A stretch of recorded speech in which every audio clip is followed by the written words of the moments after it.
नाशिकमधील नामांकित कंपनीमधील तरुणांचं लैंगिक शोषण केल्याप्रकरणी आता धक्कादायक माहिती समोर आली। नामांकित कंपनीत धर्मांतराचं रॅकेट सक्रिय असल्याचं पोलीस तपासातून समोर आलं। रोजगाराच्या शोधात असलेल्या महिलांची माहिती घेऊन त्यांना रोजगार देऊन जाळ्यात अडकवलं जात होतं। एका तरुणाला बेरोजगार मुली शोधण्याचं टार्गेट देण्यात आलं होतं। मुली न मिळाल्यानं तरुणानं काम करण्यास नकार दिला, परंतु त्यानंतर त्या तरुणाला धर्म बदलायला सांगितलं गेलं अशी माहितीही समोर आली। 8 जणांनी मुंबई नाका पोलीस ठाण्यात तक्रार दाखल केली। या प्रकरणी 9 गुन्हे दाखल झाले असून 6 जणांना अटक करण्यात आलेली आहे। पोलिसांकडून 5 आरोपींची कसून चौकशी देखील सुरू आहे। हे सर्व संशयित आरोपी नाशिकमधील असल्यानं त्यांचा इतर कोणत्या घटनांशी संबंध आहे का याचाही तपास घेतला जातोय। आज पोलिसांनी कंपनीच्या एचआरला ताब्यात घेतलं। अश्विनी चेनानी असं एचआरचं नाव असून कंपनीतील काही लोकांना चौकशीसाठी बोलावण्यात आलं।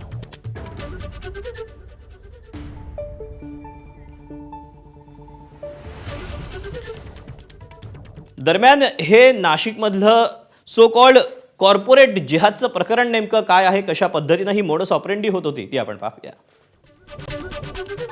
एका तरुणाला बेरोजगार मुली शोधण्याचं टार्गेट दिलं गेलं होतं।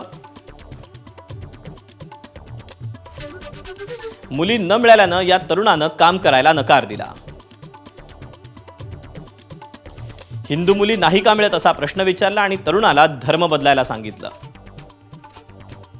रोजगाराच्या नावाखाली महिलांना जाळ्यात ओढलं गेलं। बेरोजगार मुलींची माहिती गोळा करून त्यांना टार्गेट करण्यात आलं। नोकरीच्या आमिषानं मानसिक दबाव निर्माण करण्याचा प्रयत्न केला गेला। इंटरव्ह्यू फॉर्ममधून मिळालेल्या वैयक्तिक माहितीचा गैरवापर करण्यात आला। टीम लीडरना जास्त पगार देऊन रॅकेट वाढवलं। प्रमोशन आणि पगारवाढीचं आमिष दाखवून दबाव वाढवण्यात आला। सुटी ओव्हरटाईमच्या माध्यमातून यांची मानसिकता बदलली। कॅफे, हॉटेल आणि ट्रिपच्या नावाखाली बाहेर नेऊन लैंगिक शोषण करण्यात आलं। मैत्रिणी लग्नाचा आमिष दाखवून अत्याचार करण्यात आले आणि अश्लील भाषेत अपमान आणि मानसिक छळ करण्यात आला। एबीपी माझा, उघडा डोळे बघा नीट।